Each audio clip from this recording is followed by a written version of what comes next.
That's what's used to assess the degree of seriousness, diagnose, and for treatment purposes, treating the symptom management, or what it's called, to come up with a plan, a proactive plan of action. And so what are the symptoms? Well, with mania, we're going to contrast them now. With mania, you have everything is sped up and fast due to increase of stimulation from brain chemistry in the body. Metabolism speeds up from there. You have increased energy, metabolic rate. You have delusions of grandiose, grandeur, paranoia, increased grandiosity, and so you can get very boastful type of behavior, very verbose, very active behavior, speedy active, accidents, debt from bad judgment, etc., from poor judgment due to poor impulse control, very low frustration tolerance, so you have irritability, easily impatient, you have substance abuse that comes from this in trying to medicate themselves to calm down. If they don't have proper medications, they may use alcohol or abuse drugs in order to treat that themselves, to try and manage the symptoms, because it's absolutely tormenting. If it's too severe, if they're on the scale of intensity of severe towards mania, mildly it can create increased sexuality and increased appetite and or decreased appetite, speedier metabolism, so you get more creativity, and but you know, towards the end of the spectrum where it's becoming moderate to severe, you get racing and speedy thoughts, you get the accidents, you get the flight of ideas, the changeability, irritability, impatient, very speedy.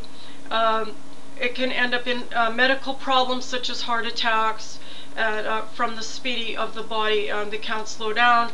Insomnia, can't sleep for days on end. Impulsive behaviors, as I said, poor judgment, changeable because unable to concentrate for long enough. Everything is racing.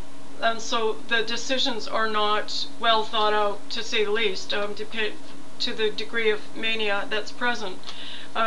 There can be crime, there can be outbursts of aggression, there can be things that happen out of that is out of character, such as arson or any number of very impulsive type of actions coming from the increase of aggression. You can get infidelity out of character from the increased sexuality, because the thing about delusion is that it's a false belief, but it's a belief nonetheless, so you won't be able to talk this person into reality. Of completely have skewed, distorted perceptions and mood and metabolism, and so there's no way without treatment they're going to be able to control that or calm themselves down.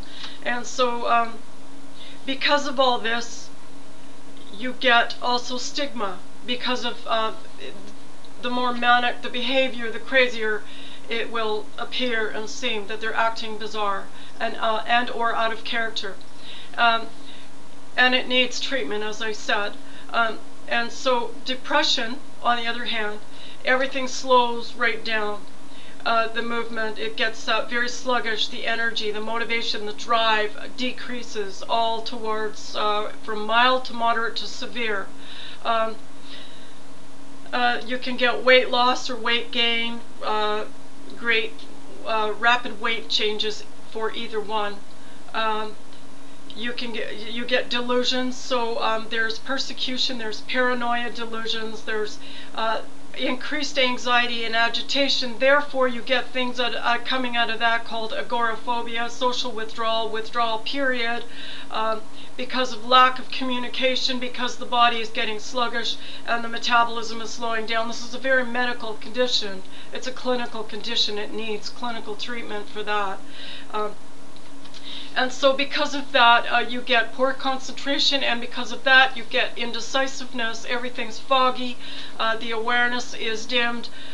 You get the daily it deters the daily function, and therefore possibly hygiene will go down. That is uncharacteristic of the person. Because of lack of motivation, you can get in communication, there's withdrawal. You can get such things as from the body metabolism shutting down. You can get a severe constipation to the point of needing hospitalization. All of these physiological symptoms coming from the body shutting down. That's what's happening.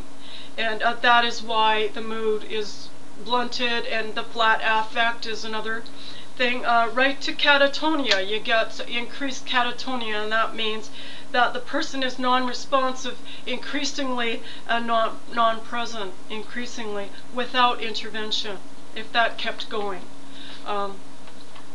And so you have decreased awareness, socialization, concentration, a lack of focus, inability to focus.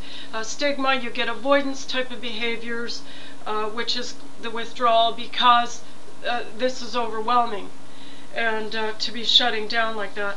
And lethargy, but yet increased insomnia, so that the person is unable to sleep and yet dead tired, absolutely no motivation, no energy. And so it's a disorder of the movement. And one of the keys to this is movement, to keep the person moving, quite literally moving in all aspects of their being and body as much as possible. And so exercise and healthy lifestyle is a part of that, and we'll get to that. Now we're going to get to the interventions, which is the treatment for it, which is medical.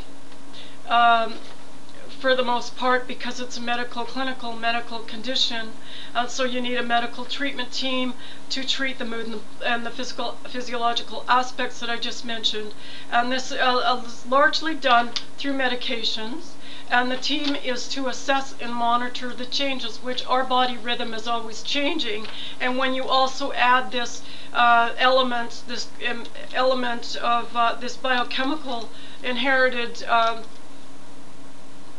dysfunction or mood disorder, or that ends up in these changes that I just said, well, then you really do need to be monitored, because in addition to the normal body rhythm changes, the minute ones that go on, you also have this going on.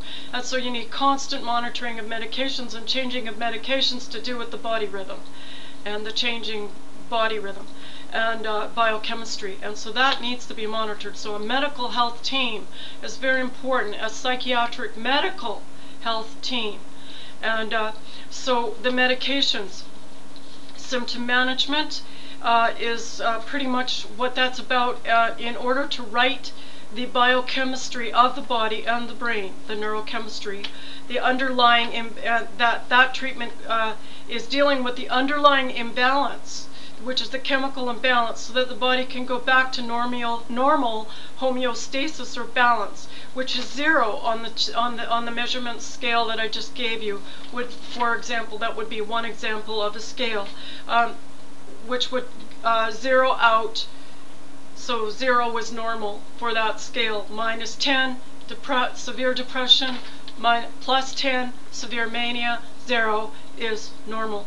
And so this treats the mood and physiological aspects mentioned, the symptoms, via medications. And so what medications? Okay, well, we all know that medications are chemicals, right? So there's new advances all the time, and so there's hope, because we're learning all the time more about the brain and about neurochemistry in particular, and how to treat that with, how to write that with drugs or drug chemistry. Now there's also a lot of complications, so it comes down to a quality of life sometimes. Decisions like that need to be made between the treatment team and the person being treated for that. And so, but it's very treatable, very responsive to treatment. Usually, the quicker you get to it, the better. But it must be monitored due to imbalances, as I said, that